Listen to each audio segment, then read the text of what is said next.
함께 보실 하나님 말씀은 민수기 18장 21절에서 마지막 32절까지 말씀입니다. 구약 성경 227페이지 전으로 있습니다. 민수기 18장 21절에서 마지막 32절까지의 말씀을 드라마 바이블로 봉독하겠습니다. 내가 이스라엘의 11조를 레위 자손에게 기업으로 다 주어서 그들이 하는 일 곧 회막에서 하는 일을 감나니 이후로는 이스라엘 자손이 회막에 가까이 하지 말 것이라 죄값으로 죽을까 하노라. 그러나 레위인은 회막에서 봉사하며 자기들의 죄를 담당할 것이요 이스라엘 자손 중에는 기업이 없을 것이니 이는 너희 대대의 영원한 율례라. 이스라엘 자손이 여호와께 거제로 드리는 11조를 레위인에게 기업으로 주었으므로 내가 그들에 대하여 말하기를 이스라엘 자손 중에 기업이 없을 것이라 하였노라. 여호와께서 모세에게 말씀하여 이르시되 레위인에게 말하여 그에게 이르라. 내가 이스라엘 자손에게 받아 너희에게 기업으로 준 11조를 너희가 그들에게서 받을 때에 그 11조의 11조를 거제로 여호와께 드릴 것이라. 내가 너희의 거제물을 타작마당에서 드리는 곡물과 포도즙 틀에서 드리는 즙같이 여기리니 너희는 이스라엘 자손에게서 받는 모든 것의 11조 중에서 여호와께 거제로 드리고 여호와께 드린 그 거제물은 제사장 아론에게로 돌리되 너희가 받은 모든 헌물 중에서 너희는 그 아름다운 것 곧 거룩하게 한 부분을 가져다가 여호와께 거제로 드릴지니라. 이러므로 너는 그들에게 이르라. 너희가 그 중에서 아름다운 것을 가져다가 드리고 남은 것은 너희 레위인에게는 타작마당의 소출과 포도즙 틀의 소출같이 되리니 너희와 너희의 권속이 어디서든지 이것을 먹을 수 있음은 이는 회막에서 일한 너희의 보수임이라. 너희가 그중 아름다운 것을 받들어 드린즉 이로 말미암아 죄를 담당하지 아니할 것이라. 너희는 이스라엘 자손의 성물을 더럽히지 말라. 그리하여야 죽지 아니하리라. 아멘. 예, 함께 읽은 본문의 말씀을 가지고 11조의 규례라는 제목으로 같이 말씀 나누고 기도하도록 하겠습니다. 민수기를 우리가 함께 살펴오면서 우리는 하나님이 출애굽한 이스라엘을 각 지파와 가문에 따라서 구체적으로 계수해서 살피시고 또 그들 모두를 빠짐없이 구원하시고 약속의 땅으로 인도해 가시는 사랑 그리고 그 은혜를 함께 묵상해 오고 있습니다. 비록 요즘 우리가 읽고 있는 부분이 이스라엘 백성들이 가나안 땅 코앞에서 하나님이 주신 그 땅을 악평하고 하나님 불신해서 광야로 돌아가는 상황을 그리고 있지만 그래도 하나님의 그 사랑과 약속은 변함이 없습니다. 당장 출애굽 1세대는 광야에서 그렇게 죽임을 당하겠지만 그러나 2세대는 약속하신 대로 그 땅에 들어가게 되지요. 하지만 이렇게 광야로 향하는 이스라엘의 발걸음과 마음이 무거웠을 것이기에 그들 속에는 하나님이 세우신 리더에 대한 불평과 원망도 있었습니다. 사람이 그렇잖아요. 환경이 어려워지면 항상 원망하고 탓할 상대를 찾게 되어 있는데 그 대상이 리더가 되었던 것입니다. 그것이 상대방의 역할에 대한 질투와 원망 그리고 반역의 모습으로 드러나게 되었어요. 하지만 하나님은 다시 계수하시는 이스라엘 백성의 조직과 역할을 주시고 또 그들에게 규례를 주사 정비하시고 다시 하나님의 은혜를 기억하게 하십니다. 각자가 자신의 몫을 잘 감당하라는 것입니다. 반역하는 과정에서 남을 향하여 원망하고 불평했지만 하나님은 너희의 본래 직분이 무엇인지를 잊지 말고 그 사명을 감당하라고 하십니다. 인내와 사랑으로 이스라엘 백성들을 이끌고 약속의 땅으로 손잡고 가시는 하나님의 사랑을 볼 수 있는 대목입니다. 오늘 본문은 그런 하나님의 가르침이 레위인에 대한 규례로 주어지는 것을 봅니다. 레위인이 지금까지 말씀 상황 가운데서 어떤 일을 했습니까? 제사장의 일을 탐내면서 반역하고 그렇게 하나님의 마음을 노엽게 했던 일을 우리가 기억할 것입니다. 그들에게 너희의 규례가 무엇인지를 다시 잘 알고 지키라고 말씀을 주세요.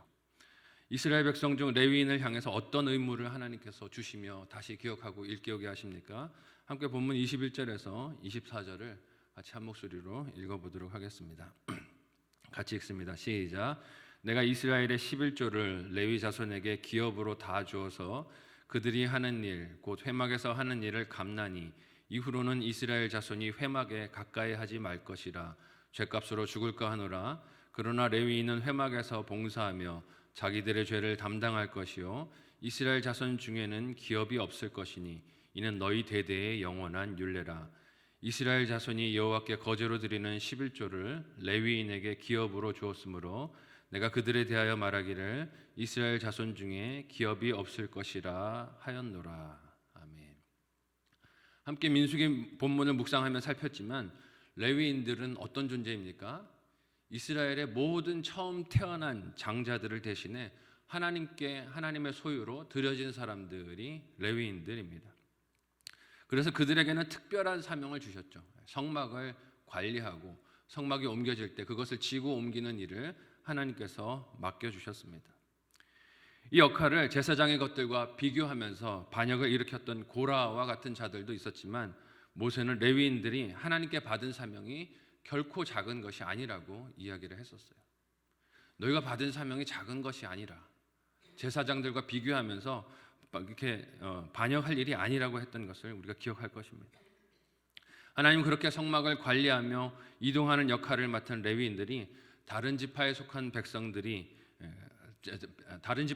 백성들과는 엄한 구분과 차이가 있음을 말씀하십니다. 모두가 다 거룩한 하나님의 백성들이지만 성막을 가까이 하여서 들고 옮기고 관리하는 일은 오직 레위인들만 할 수 있는 일이라는 것입니다. 물론 거룩한 하나님께서 임재하신 성막을 관리하고 옮기는 일이기 때문에 그 역할에는 무엇도 따릅니까? 생명을 잃을 위험도 따르고 있어요. 그러나 그를 가까이 하는 이 위험은 레위인이 생명을 받아 이스라엘 백성들 가운데 존재하고 있는 이유이기도 합니다. 그들이 왜 이스라엘 족속 가운데 레위인에 속하게 되었는지의 이유가 된다는 것이에요. 그리고 또한 주신 생명을 이 땅에서 유지하고 사는 과정에서 그 주신 사명이 기쁨이자 특권이기도 한 것을 잊지 말아야 합니다. 그 역할에 대해서 왜 나에게 이것을 맡기는가 불평하거나 원망할 일도 아니고 그것을 가지고 오히려 감사하고 기뻐하고 내 존재의 이유로 삼고 걸어가야 하는 사명이라는 것입니다. 그러니 남이 하나님께 받은 사명과 자신의 사명을 비교할 필요가 없는 것이죠. 제사장의 것과 내 것을 비교할 필요가 없는 것입니다. 또 오늘 본문에서 하나님 말씀과 같이 그들에게는 기업이 없을 것이지만 이것으로 낙심하거나 비교의식에 빠질 것도 아니라고 하십니다. 왜냐하면 하나님은 다른 지파의 백성들이 하나님께 드리는 11조를 레위인들의 기업이 되도록 만들어 주셨기 때문에 그렇습니다. 레위인은 제사장을 부러워하며 자신의 역할들을 비교해서도 안 되고 레위가 아닌 다른 지파들을 사람들이 또 레위인을 부러워해서도 안 될 것입니다. 각자의 역할이 있고 각자의 부르신 자리가 다르다는 거예요. 이를 우리의 삶에 적용하면 어떻습니까? 우리 각자도 하나님께서 보내신 가정과 직분과 주신 생업과 자녀가 다 형태가 다르고 모양이 다르죠. 문제도 다르고 상황도 다릅니다. 그러나 그것이 비교의 대상이 아니라 저와 여러분의 기쁨이고 감사의 이유가 되실 수 있기를 예수님의 이름으로 축복합니다. 감사의 이유가 되어야 해요. 그게 어떤 형태였든지 하나님이 나에게 맡겨주신 기업이고 분복임을 알아야 합니다. 그것들로 남과 나의 형편을 비교하면서 교만하거나 반대로 낙심에 떨어질 일이 아니라는 것입니다. 다른 어떤 이가 직분을 받을 때 인간적으로 그걸 비교하면서 어떻게 저 사람이 직분을 받을 수 있는가 원망하고 비판할 일이 아니라는 것이죠. 내게 주신 것을 감사함으로 받지 못할 때 우리는 원망하거나 비방할 상대를 찾아 헤매게 됩니다. 그리고 증오의 늪에 빠져서 거기서 헤어나오지를 못하죠. 안타까운 일입니다. 하나님께서 내게 주신 것들로 나를 잘 가장 아시기에 나에게 그런 것들을 주셨는데 그것을 감사하고 선물로 여기는 것이 아니라 공평치 못하다, 옳지 못하다, 왜 나에게 이런 것을 주시는가 원망하는 것은 하나님의 은혜를, 선물을 귀한 것으로 여기지 않고 오히려 화로 바꾸는 일인 것을 잊지 말아야 합니다. 악한 마귀가 그렇게 하도록 날마다 유혹한다는 것을 우리가 분별해야 해요. 하나님이 내게 주신 것을 귀하고 아름다운 것이 아니라 불만족스러운 것, 못마땅한 것, 나에게 잘못된 것을 주신 것이라고 원망하게 만드는 유혹이 찾아오는 것입니다.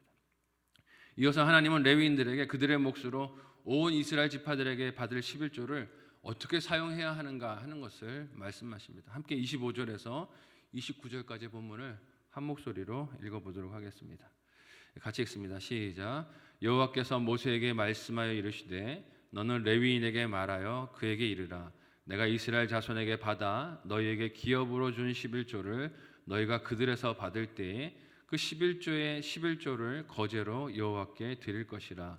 내가 너희의 거제물을 타작마당에서 드리는 곡물과 포도즙 틀에서 드리는 즙같이 여기리니 너희는 이스라엘 자손에게서 받는 모든 것의 11조 중에서 여호와께 거제로 드리고 여호와께 드린 그 거제물은 제사장 아론에게로 돌리되 너희가 받은 모든 헌물 중에서 너희는 그 아름다운 것 곧 거룩하게 한 부분을 가져다가 여호와께 거제로 드릴지니라. 아멘.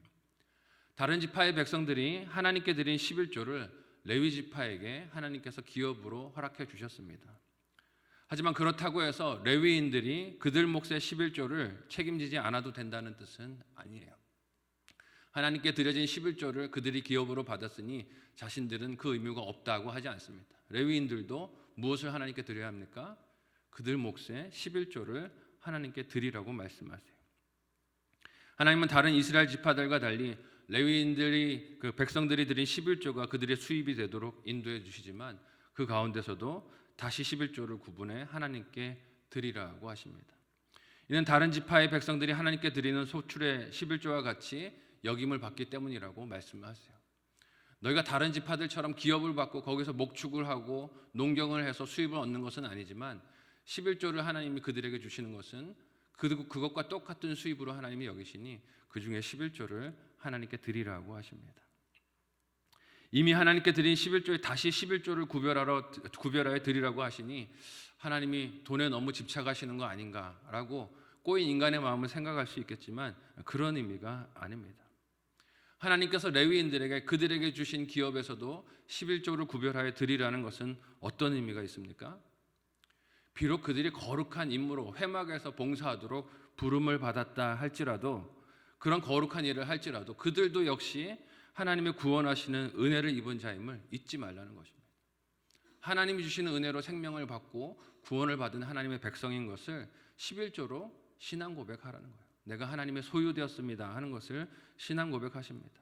그 은혜를 기억하고 감사의 사명이 레위인들에게도 있다는 것이죠. 그 신앙을 11조를 통해서 표현해야 하는 것입니다. 그래서 하나님은 레위인이 받은 헌물 중에서 아름답고 귀한 부분을 가져다가 거제로 드리라고 합니다. 어떤 부분이라고 하셨어요? 아름답고 귀한 부분. 내가 쓰고 남는 부분이 아니라 먼저 하나님께 아름답고 귀한 부분을 구별하여 드리는 것이 11조의 규례인 것을 잊지 말아야 합니다. 이처럼 하나님께 드리는 것은 남은 것 중에서 할 것이 아니라 귀한 것 중에서 먼저 구분하여 드리는 우선순위와 마음이 중요하다는 것입니다. 이런 11조의 원칙 앞에서 나의 11조를 오늘 한번 돌아보시기를 바랍니다. 내가 하나님께 드리는 11조는 어떤 것입니까? 우선하여 구별하여 드리고 있는 마음과 사랑이 담겨 있는 것입니까? 아니면 그저 해왔던 일이니 하라고 하시니 안 하면 맞을까 봐 두려워하는 마음으로 걱정하는 마음으로 어쩔 수 없이 세금을 내듯이 하는 그런 11조입니까? 나의 헌금과 봉사의 일들은 어떻습니까? 맡겨주신 직분은 어떻습니까? 내게 생명 주시고 구원해 주셔서 감사하는 마음으로 하고 있는 것입니까? 아니면 어쩔 수 없어서 이걸 하지 않으면 상대방에게 욕을 먹거나 남에게 험담을 들을까 봐 어쩔 수 없어서 하는 것입니까? 내 것을 다 쓰고 남은 것의 일부를 드리는 것입니까? 아니면 먼저 하나님의 것을 구별하여 아름답고 귀한 것을 드리는 것입니까? 귀한 것을 먼저 하나님께 드리라고 명령하신다고 해서 하나님은 모든 것을 다 하나님께만 드리라고 말씀하지 않으십니다. 함께 오늘 본문 30절에서 마지막 32절을 같이 한 목소리로 읽어보도록 하겠습니다. 같이 읽습니다. 시작. 이러므로 너는 그들에게 이르라. 너희가 그 중에서 아름다운 것을 가져다가 드리고 남은 것은 너희 레위인에게 타작마당의 소출과 포도틀의 소출같이 되리니 너희와 너희의 권속이 어디서든지 이것을 먹을 수 있음은 이는 회막에서 일한 너희의 보수임이니라. 너희가 그중 아름다운 것을 받들어 드린즉 이로 말미암아 죄를 담당하지 아니할 것이라. 너희는 이스라엘 자손의 성물을 더럽히지 말라. 그리하여야 죽지 아니하리라. 아멘. 좋은 것을 하나님께 구별하여 드린 이후에 하나님이 주시는 은혜는 무엇입니까? 나머지는 너희가 누리라는 것입니다. 권속들과 더불어 먹고 마시고 하나님께 드려진 거룩한 헌물이고 예물이지만 사람의 필요를 위해서 하나님이 기꺼이 내어주시는 사랑을 담고 있음을 봅니다. 하나님께 드려진 귀한 헌물이고 거룩한 성물이지만 하나님의 몫을 구별하여 드린 이후에 그것은 너희의 것이니 가족들과 즐겁게 누리고 먹고 마시라고 말씀을 하십니다. 제사장들에게 허락하신 음식도 그들뿐만이 아니라 그들의 식구들을 위해 허용된 몫이 있었듯이 레위인들을 위해서도 어떠십니까? 하나님께 드릴 몫을 구별하여 드린 이후에는 그들 자신을 위해서 동일하게 먹고 누릴 수 있도록 은혜를 베푸시는 하나님을 볼 수 있습니다. 이런 하나님의 은혜를 그 뜻대로 누리기 위해서 레위인이 지켜야 할 사명은 무엇입니까? 11조를 하나님 뜻대로 거룩하게 구별하여 드리는 것이에요. 거룩한 부분, 하나님이 기뻐하시는 부분을 그렇게 하나님 뜻대로 구별하여 드리면 나머지 부분은 그들의 삶을 위해서, 생계를 위해서 기쁨으로 사용할 수 있습니다.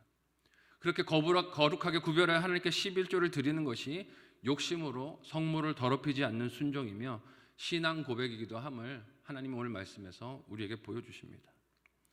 오늘날 성도들을 향한 하나님의 기대도 동일하지 않으시겠습니까? 우리에게 모든 100%의 것을 주셨는데 그 중에서 하나님의 것을 우리가 기억하고 구분하여 드리는 것은 신앙 고백이기도 하고 나머지 90%를 하나님이 주신 은혜 가운데 기쁨으로 누리고 살 수 있는 특권이기도 하고 즐거움이기도 합니다. 하나님의 것을 거룩히 구별하여 헌신하는 이 삶에서 실패하지 않는 저와 여러분들이 다 되실 수 있기를 바랍니다. 하나님이 기뻐하시는 뜻대로 살며 그렇게 주신 것들을 즐겁게 누릴 수 있는 우리였으면 좋겠어요.